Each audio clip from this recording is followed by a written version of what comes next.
Yo, what's good, homies? So people who have watched my videos probably know already that I am a big fan of finasteride. I have made many videos promoting the drug, and for good reason. It is the only clinically proven treatment on the market that has not only been proven to be safe and effective in the short term, but also in the long term as both a standalone treatment or in conjunction with other clinically proven treatments like minoxidil. Most of you guys already know that finasteride works by suppressing the 5A reductase enzyme, particularly the type 2 enzyme, which is present on the prostate and more importantly on the scalp, and that enzyme is what converts the alpha Chad hormone testosterone into the beta virgin DHT dihydrotestosterone, and of course DHT is the hormone that causes the destruction of the hair follicles in men who are genetically predisposed to androgenic alopecia. So simply put, finasteride lowers DHT levels on the scalp and thus can halt and even reverse male pattern baldness. It's not like minoxidil where there are several theories behind its mechanism. The mechanism of finasteride is very well established and well understood. So of course, it seems like anyone who wants to stop hair loss should want to use finasteride because it suppresses the hormone which causes hair loss, namely DHT. But many people who are new to the fight against androgenic alopecia may think that maybe suppressing DHT comes with some risk. I mean, isn't DHT an important hormone? I mean, these are fair questions, and of course that is why today I want to talk to you about the role DHT plays in the human organism and whether or not there should be any concerns with suppressing it in the context of fighting hair loss. So, it is important to remember that just because something natural happens in the body doesn't mean that there is a good role for it. A popular example of this would be the appendix or the wisdom teeth, which tend to just cause problems, hence why many people remove them without issue. Evolution is not perfect after all, and often leaves behind vestiges of things that may have been useful in the distant past, but are no longer useful today. However, that is more anatomical, but we can also see examples of biochemical processes in the body where we have to resort to the chemical equivalent of doing an appendectomy or taking out our wisdom teeth. People will take drugs to suppress natural chemical reactions in our body all the time, like anti-inflammatories. When people get COVID, for instance, our body's natural response will be to produce inflammation in the lungs, even though that inflammation becomes excessive and could actually kill us, and that is why one of the treatments for COVID is using corticosteroids, which reduce inflammation.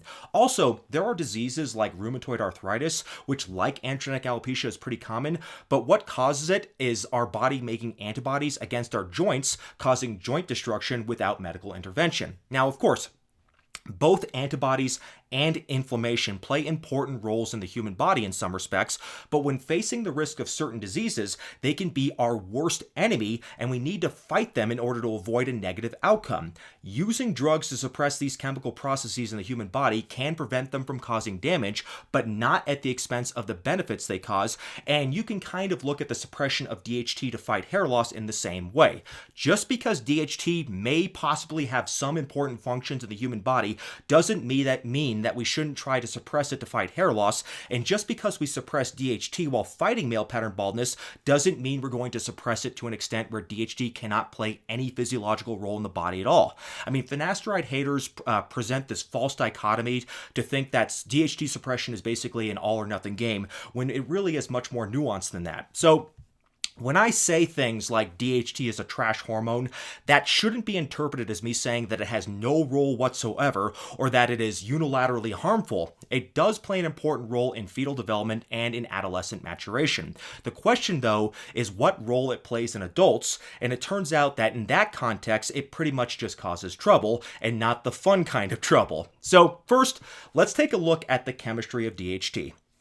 As you can see from this figure, the synthesis of testosterone is regulated by the hypothalamus in the brain, which produces gonadotropin-releasing hormone, or GnRH in this figure. This stimulates the production of luteinizing hormone, LH in this figure, from the pituitary gland, and this causes synthesis of testosterone by the gonads, as well as the adrenal gland, which is why women also produce some testosterone. So, testosterone is the main male hormone that circulates in the blood. It is mostly bound to proteins including the sex hormone binding globulin, aka SHBG, and also to the protein albumin.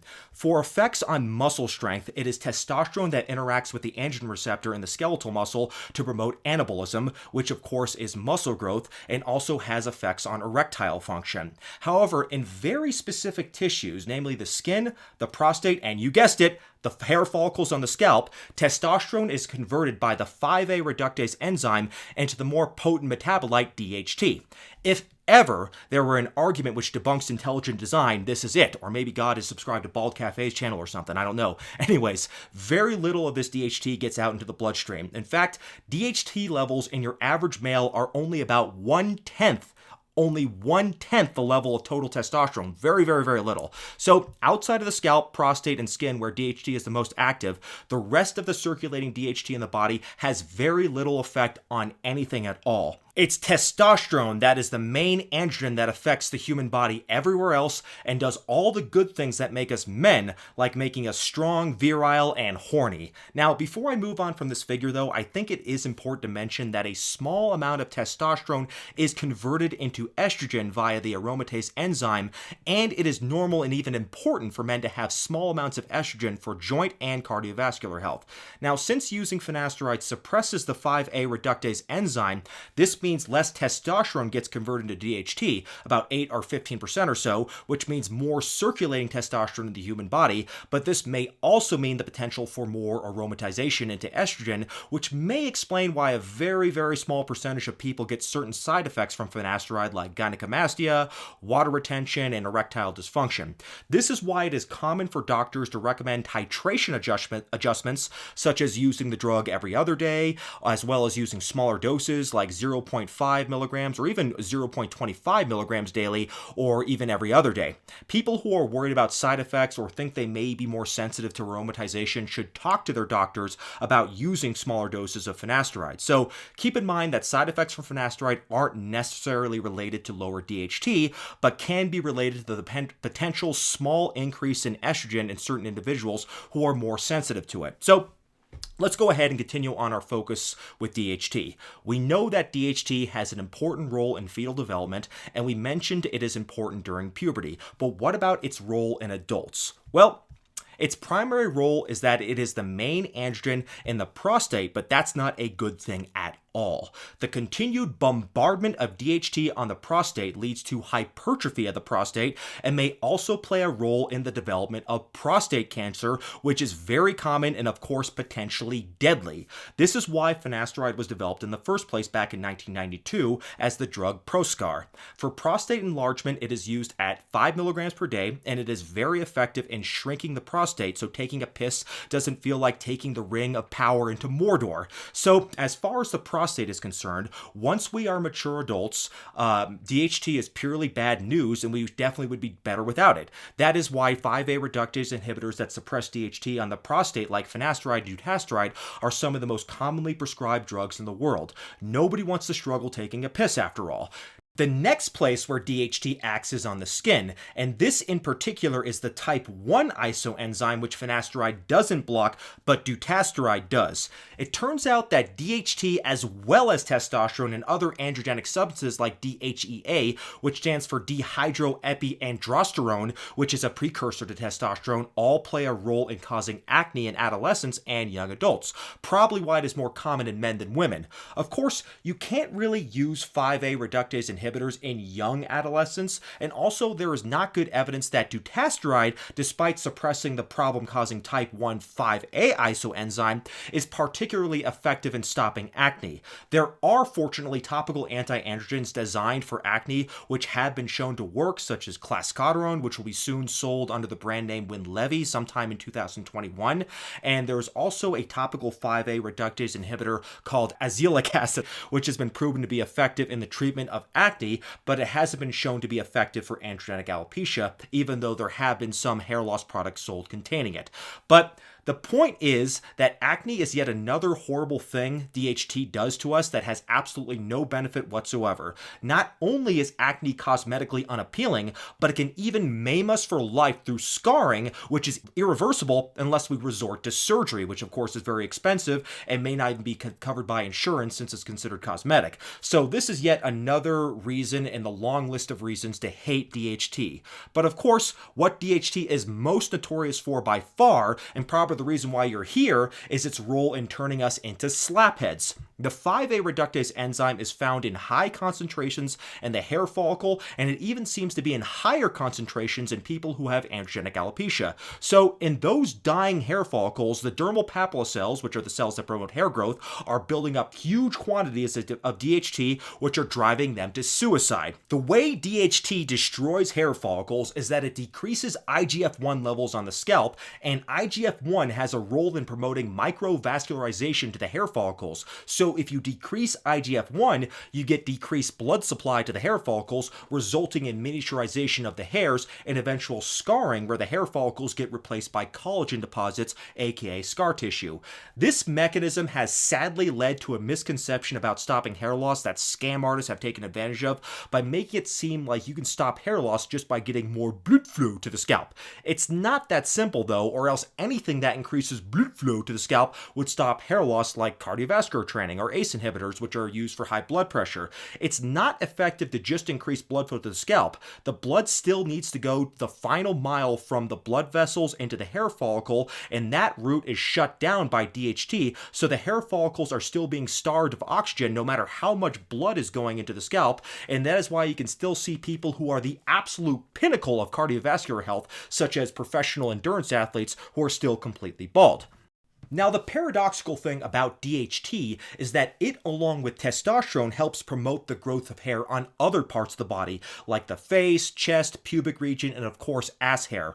But unfortunately, in the region where we really want to grow hair, the scalp, DHT is absolutely poisonous. I should point out, though, that when it comes to beard growth in particular, it is testosterone that has been shown to be more important for beard density, whereas DHT seems only to help with the speed of hair growth on the facial hair. So anyone who wants to grow a beard for cosmetic or even spiritual reasons needs not to worry about suppressing their DHT. It just means that it might take a little longer to grow out. If you want more information though about that, then check out my finasteride and beard growth video, which I'll go ahead and link below. Now, of course, this effect is genetic in any case and probably due to a large number of gene expressions, and of course there are people where DHT does not cause any hair loss at all. However, androgenic alopecia is still very common to the point where at least half of all men will experience at least some degree of hair loss by age 50, and even though it is genetic, you can't always predict it on your family history. So just because your relatives have a full head of hair, you shouldn't predict that you won't go bald because of that. I mean, that is why I always recommend people get on finasteride as soon as they can, because if you wait to see visible damage from androgenic alopecia, you may not be able to reverse that with pharmaceuticals, since oftentimes the best they can do is just help us maintain what we already have. So anyways, to summarize the 3 reasons why DHT is a trash hormone, they are: number 1, it causes an enlarged prostate, which makes taking a piss difficult and could lead to the development of much more serious things like prostate cancer. Number 2, it helps cause acne, which can be a devastating cosmetic problem in adolescents, but also cause problems in all adults, as even matured adults can still have some acne problems. Number 3, it is the one and only cause of androgenic alopecia, which is by far the most common cause of hair loss in all individuals. No matter what kind of confirmation bias you may seek out to tell you otherwise, the fact is that hair loss is a huge cosmetic defect. Hair is what frames a handsome face, and if it weren't a big deal, then there wouldn't be a multi-billion-dollar industry dedicated to stopping it. So, if these are the reasons why DHT is a trash hormone, what are some of the potential benefits of DHT in an adult? Is there any possible reason why DHT, despite doing all the horrible things I just mentioned, is something anyone would want to keep around? Well, the short answer to that question is no. DHT has no benefits in adulthood, and that's not just my opinion. There is a paper which I'll link below that concludes, quote, DHT does not play a significant role in the normal physiology of adults. The most notable effects are prostate enlargement and male pattern hair loss as they age, unquote. So, despite the fact that DHT can turn you into a slaphead pizza face who struggles harder to take a piss than V-Shred struggles to coach a proper bench press, there are still some people who are unwilling to suppress this trash hormone out of fear that somehow there is some benefit that outweighs all the risk. Well, It's important to keep in mind that finasteride does not suppress 100% of DHT. It only suppresses anywhere from 40 to 60% or so. So we're not talking about completely eliminating DHT, especially at the low doses that are used for androgenetic alopecia. I mean, keep in mind, the standard dose for finasteride for fighting hair loss is only 1/5 of what it is for fighting enlarged prostate, and even smaller doses than that have still been shown to be effective in people fighting male pattern baldness. But what about dutasteride, which has been shown to suppress about 90% of DHT? Well, keep in mind that in terms of adverse effects at least, dutasteride has been shown to be about equally as well tolerated as finasteride, which is already a very well tolerated drug with an extremely low risk of side effects. It is important to note, though, that dutasteride hasn't been studied as long-term as finasteride. In fact, I don't think there are any studies beyond 6 months on the drug, as it relates to hair loss at least, that have ever been conducted, but we have studies on finasteride, on the other hand, that show that it maintains its safety and efficacy even after 10 years of use. So who knows if the degree of adverse effects and side effects and effectiveness of dutasteride will hold up if it was studied for a similar period of time. Now, that is, of course, one of the reasons why I'm more comfortable endorsing finasteride, even though I must say wholeheartedly that both finasteride and dutasteride are perfectly viable treatments for stopping hair loss as is caused from androgenetic alopecia, that is. But at least with the data we have, we can at least say that suppressing DHT up to 90% doesn't seem to have any serious long-term side effects. So it does beg the question that if DHT is so damn important, why do so few people get adverse side effects despite it being suppressed by such a large degree? So a lot of times, people will counter this by saying, well, Kevin, what about this study that shows DHT suppression causes whatever random problem? Well, I can't address every single study here, but many of these studies are not conducted well enough to draw any conclusions from.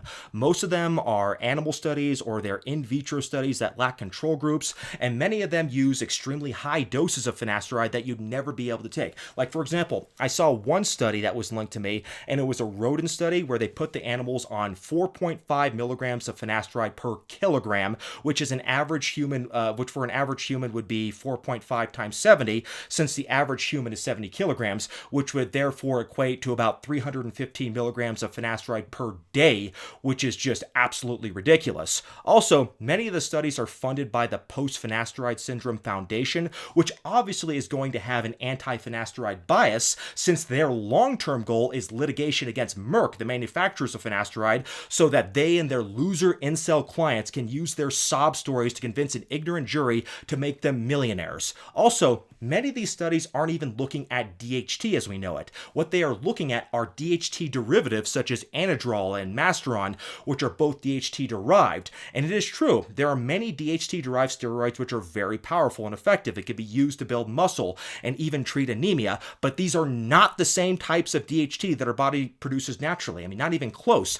These DHT-derived steroids are often taken orally, and they tend to have a negative effect on cardiovascular and liver health as they can raise liver enzymes as well as our bad cholesterol quite a bit. So such drugs are rarely prescribed legitimately as they can't be safely used long-term, and some of them, like anadrol, are only legally allowed to be prescribed for conditions like anemia since they have the ability to raise hematocrit levels, which are red blood cells, of course.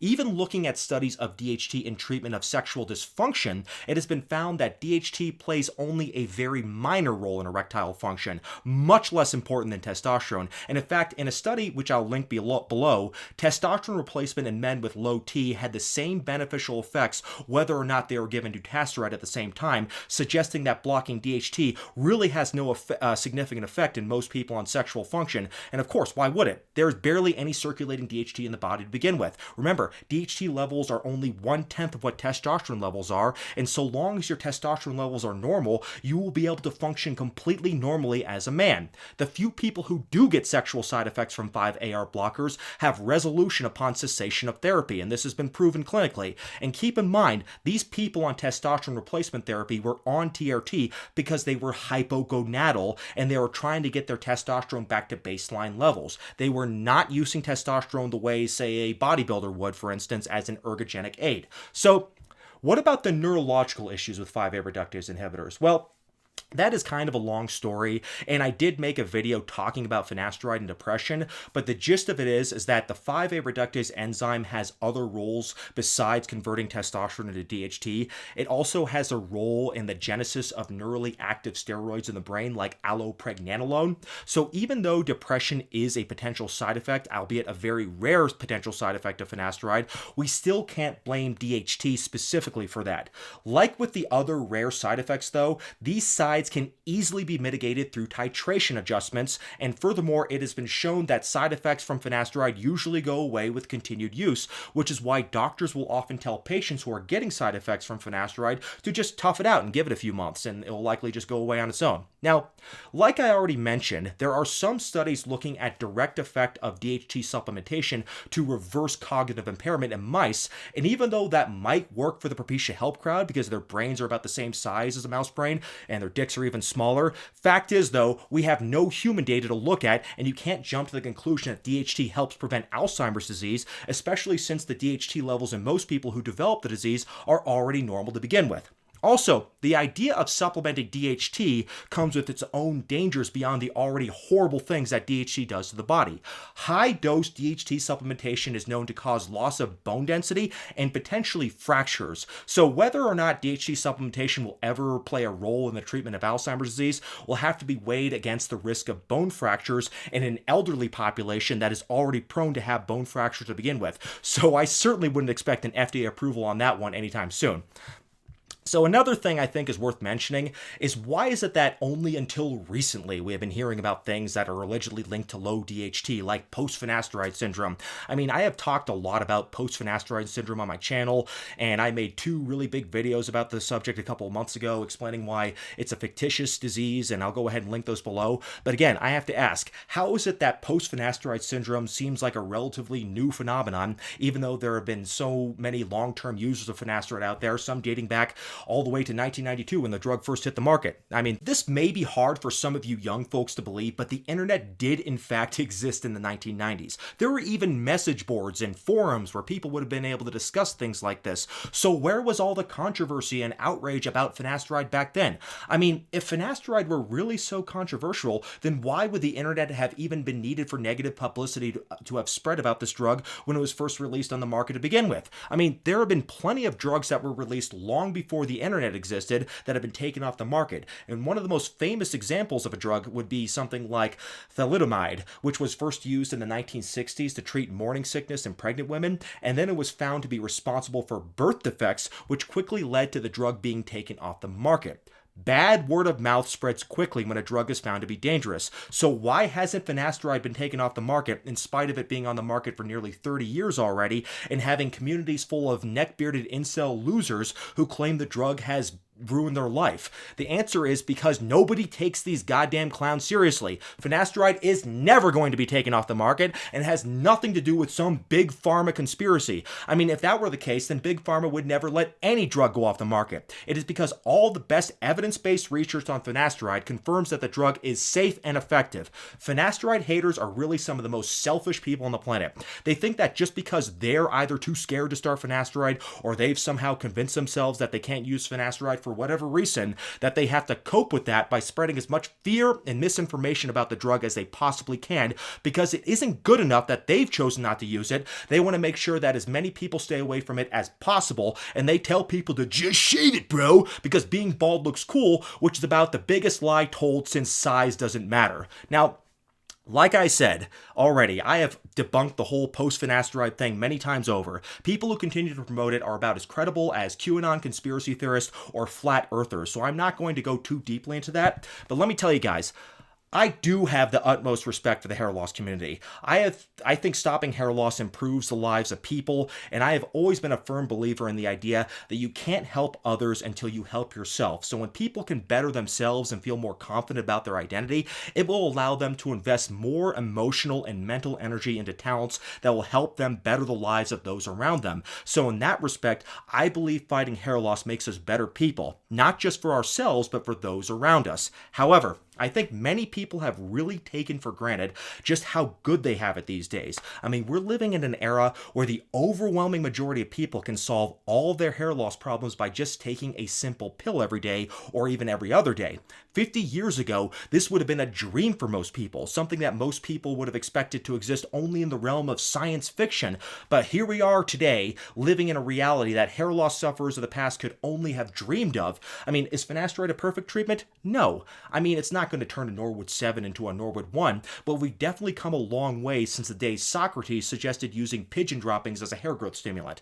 The amount of disdain finasteride gets when it has improved the lives of so many millions of men and still has the potential to help so many more people is just completely offensive to me. I mean, you guys have no right to take away something that has been so beneficial to so many of us. I mean, you guys who are trying to get finasteride taken off the market, you deserve to be eaten by crocodiles. Seriously, fuck you. Like, when I go to some bald acceptance forum or channel, I'll hear young men sadly say things like, "Oh, I am so glad I chose to just shave it, bro, and never start finasteride." You know, when I see that, I don't see someone who is liberated. I see someone who is a victim to misinformation, and even though they may do their best to deny it, the fact of the matter is that their lives will be adversely affected from being bald. Whether we want to believe it or not, looks matter in this day of age. Looks are the first impression we give when other people see us, and if a first impression is poor, that may very well be enough for people to dismiss us, no matter what our other merits may be. You know, whether or not that is fair is irrelevant. It's reality.